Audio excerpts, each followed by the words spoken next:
अस्सलामुअलैकुम वरहमतुल्लाहि वबरकातुहू। अज़ीज़ तलबा, हम लोग पढ़ रहे हैं डायरेक्ट इनडायरेक्ट के इंट्रोगेटिव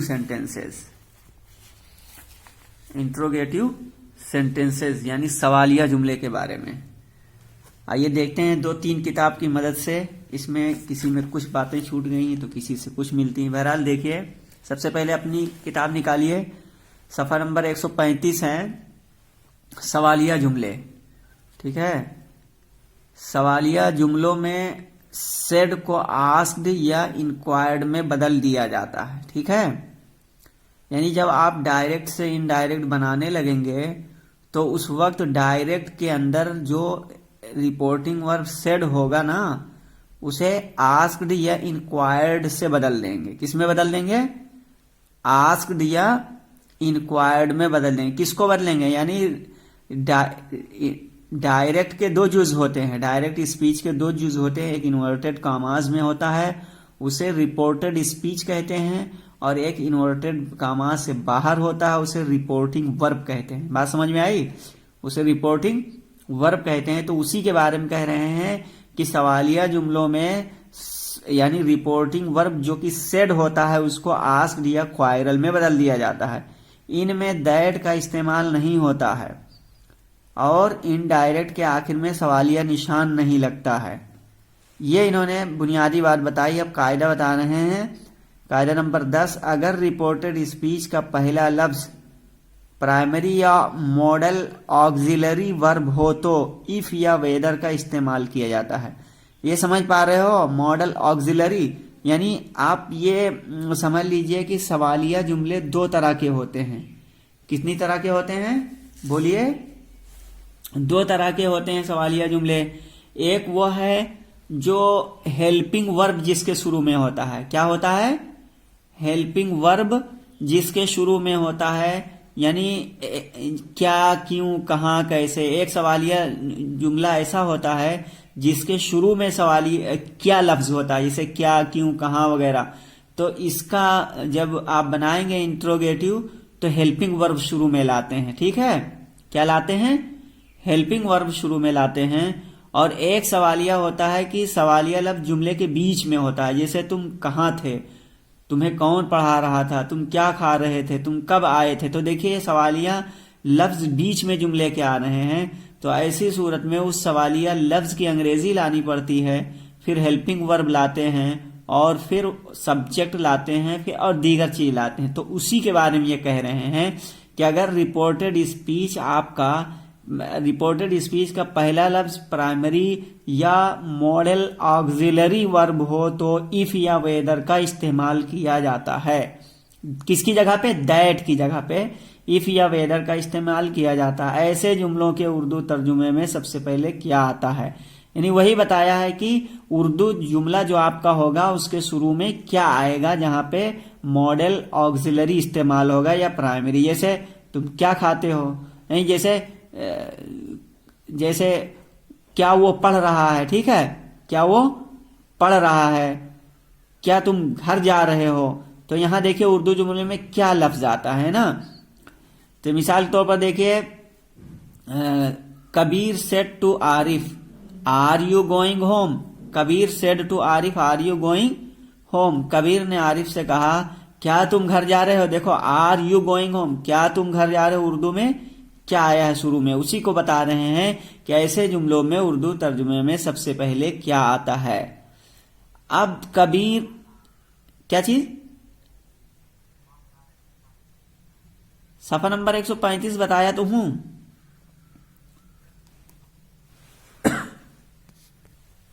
तो मैं ये बता रहा था कि अगर रिपोर्टेड स्पीच का पहला लफ्ज प्राइमरी या मॉडल ऑक्सिलरी वर्ब हो तो क्या है?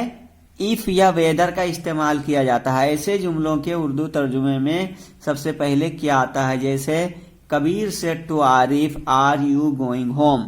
अब इस जुमले को यानी Kabir said to Arif, are you going home, इसको जब इनडायरेक्ट बनाएंगे तो आप क्या क्या तब्दीली करेंगे? बोलो। सबसे पहले ये जो आपका रिपोर्टिंग वर्ब सेड है इसको किस में बदल देंगे? आस्क्ड में या इंक्वायर्ड में। ठीक है, ऊपर पढ़ लिया ना सवालिया जुमले। सवालिया जुमलों में सेड को आस्क्ड या इंक्वायर्ड में बदल दिया जाता है। इनमें दैट का इस्तेमाल नहीं होता और इनडायरेक्ट के आखिर में सवालिया निशान लगता है। ये चीज बुनियादी बताया है।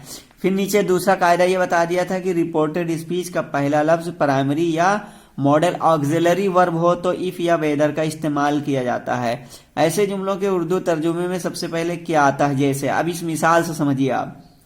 कबीर सेड टू आरिफ, है ना, आर यू गोइंग होम। अब इसको जब आप इनडायरेक्ट में ले जाएंगे तो ये जो रिपोर्टिंग वर्ब में सेड देख रहे हैं आप, इसको किस में बदल देंगे, आस्क्ड में या इंक्वायर्ड में। ये एक तब्दीली हो गई, ठीक है। इसके बाद में इन्वर्टेड कॉमा हटाएंगे।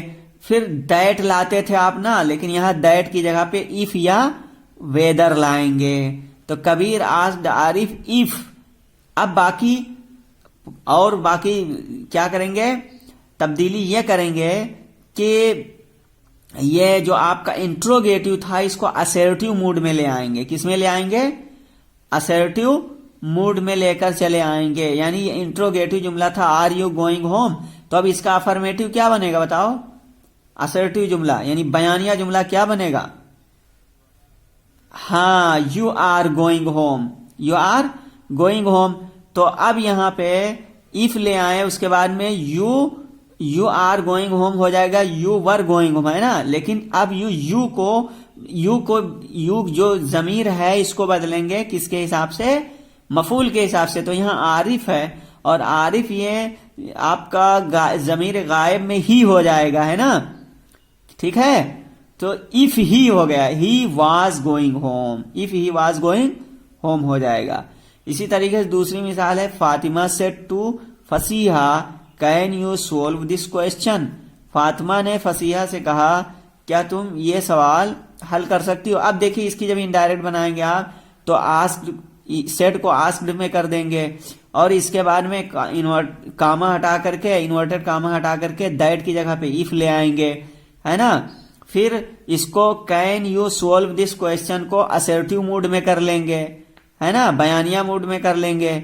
और फिर ये जब बयानिया मूड में करेंगे तो ये क्वेश्चन मार्क हट जाएगा, फुल फॉर्म यहां आ जाएगा।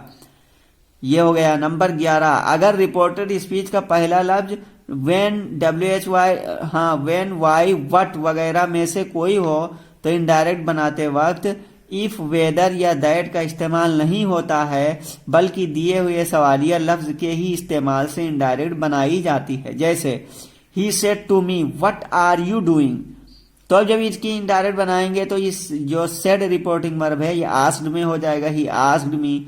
अब यहां पे दैट या इफ या वेदर होना चाहिए था लेकिन वो नहीं होगा, यही व्हाट आ जाएगा और असर्टिव मूड में बना दिया जाएगा इसको, ठीक है। तो अब आई वाज डूइंग हो जाएगा, यहां पे फुल फॉर्म हो जाएगा, फुल स्टॉप हो जाएगा।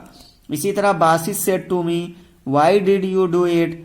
अब इसकी जब बनाएंगे इनडायरेक्ट तो Basit asked me why I had done it, ठीक है। ये आपके इस किताब में था जिसमें बहुत ज्यादा वजाहत के साथ बात नहीं आई है। आइए अब हम दूसरी किताब जिसकी जगह पे लाते हैं, आप लोग गौर से सुनिए, उसमें बड़ी वजाहत से इन्होंने बताया है। देखिए इसकी मैं फोटो कॉपी लेके भेज दूंगा आप लोगों के पास, ठीक है, स्क्रीनशॉट। कह रहे हैं कि reported speech as interrogative sentences, यानी रिपोर्टेड स्पीच इंट्रोगेटिव सेंटेंसेस के तौर पर इसमें क्या क्या करना होगा। देखिए जैसा कि आप पढ़ चुके हैं इंट्रोगेटिव सेंटेंसेस दो तरह के होते हैं। कितनी तरह के, दो तरह के होते हैं।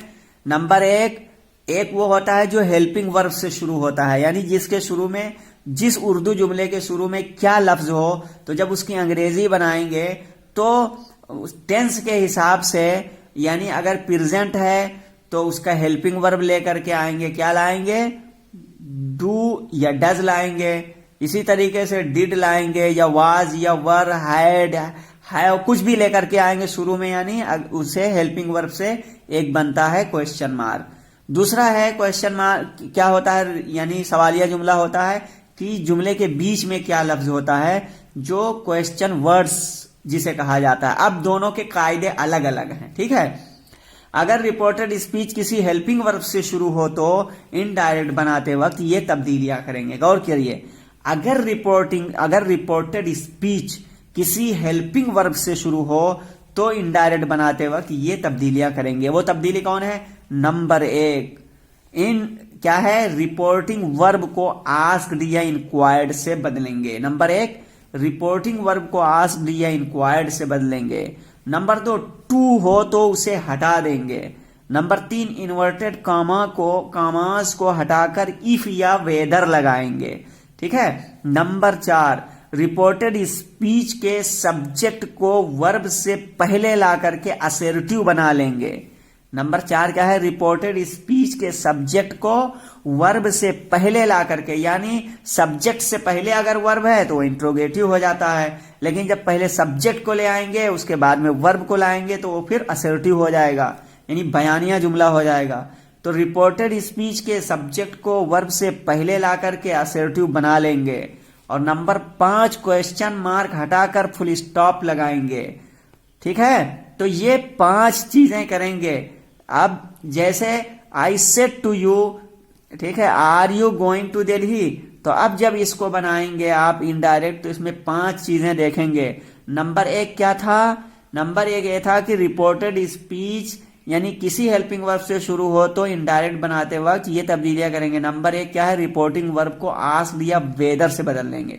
तो I said to you are you going to Delhi, इसमें 5 चीजें आप देखेंगे तब जाकर के इनडायरेक्ट ये सही से बन पाएगा। देखिए, पहले ये करेंगे कि आई सेड टू यू है जो, इसमें सेड को आस्क्ड से बदल देंगे। दूसरा है कि टू को हटा देंगे।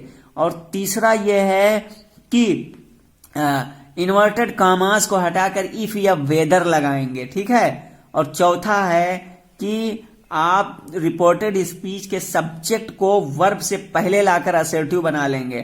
तो are you going to Delhi हो जाएगा if I asked you if you were going to Delhi, if you were going to Delhi हो जाएगा।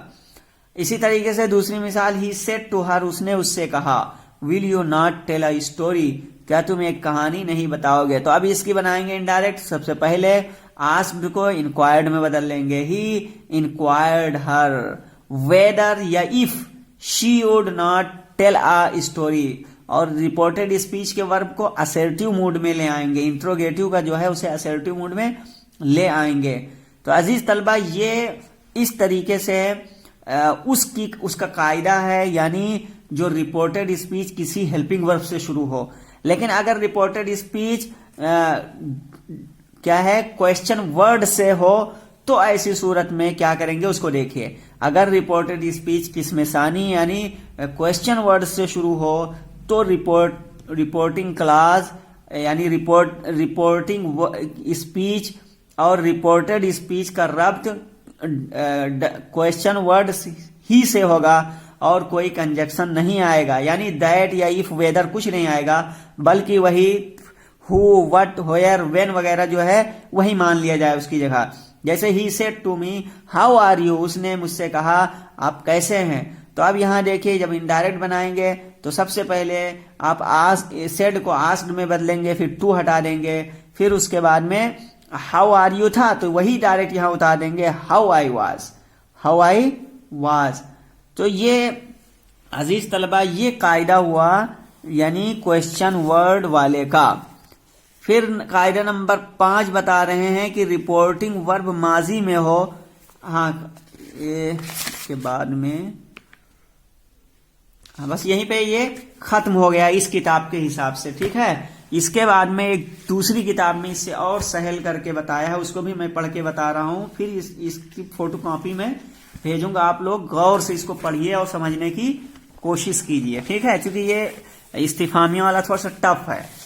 देखिए, जुमला इस्तिफामिया इंट्रोगेटिव सेंटेंसेस, इसमें इस किताब में बता रहे हैं इंट्रोगेटिव सेंटेंसेस को इनडायरेक्ट में तब्दील करने के लिए मुंदरजा रेल कवायद को ध्यान में रखना ही पड़ेगा। क्या है? नंबर 1, अगर हेल्पिंग वर्ब को मुकद्दम करके सवालिया बनाया जाए, यानी is, am, are, could, can, has, have, may, might, will, shall वगैरह, तो दैट की जगह इफ या वेदर का इस्तेमाल किया जाता है। यानी अगर आपका जो रिपोर्टेड स्पीच है वो हेल्पिंग वर्ब से बना है, यानी हेल्पिंग वर्ब उसके शुरू में है, तब वो बना है इंट्रोगेटिव, तो ऐसी सूरत में क्या है, इफ या वेदर का इस्तेमाल करेंगे। नंबर 2, अगर WH क्वेश्चंस यानी why, when, who, whose, how, which, what वगैरह से सवालिया बनाया जाए तो इफ या वेदर का इस्तेमाल नहीं किया जाता है, बल्कि वही क्वेश्चन वर्ड ही रख दिया जाता है या अदा कर दिया जाता है। नंबर 3, रिपोर्टिंग स्पीच के वर्ब को आस्क्ड या इंक्वायर्ड वगैरह में बदल दिया जाता है। नंबर 4, दैट का इस्तेमाल इंट्रोगेटिव सेंटेंसेस में नहीं किया जाता है। नंबर 5, डायरेक्ट में क्वेश्चन मार्क्स यानी सवालिया निशान का इस्तेमाल किया जाता है, लेकिन इनडायरेक्ट में फुल स्टॉप का इस्तेमाल किया जाता है।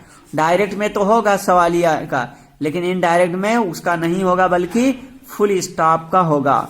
इसमें यह भी मिसाल बता रहे हैं, जैसे ही said to me are you ill, उसने मुझसे कहा कि क्या तुम बीमार हो। अब यहाँ देखे आर यू इल, ये हेल्पिंग वर्ब से यानी सवालिया बना हुआ है, तो अब यहाँ पे क्या करेंगे, इफ ले आएंगे, he asked me if I was ill. इसी तरीके से he said to me is he a doctor, अब यहाँ इज ही अ डॉक्टर ये कोई सवालिया जुमला है जो कि हेल्पिंग वर्ब से है, हेल्पिंग वर्ब के जरिए बनाया गया है। तो अब यहाँ इफ लेकर आएंगे, he inquired of me if he was a doctor. तो इस तरीके से ये दोनों बातें हमारे सामने आ गई हैं। अब इस तीसरी किताब ये मुकम्मल हो गई है। चौथी किताब, अभी टाइम बाकी है ना 5 मिनट, ठीक है। हाँ, ये हिंदी की एक किताब है, इसमें से भी कुछ पढ़ के बता दे रहा हूं। इंट्रोगेटिव सेंटेंसेज, ठीक है। अभी बाकी है 4 मिनट।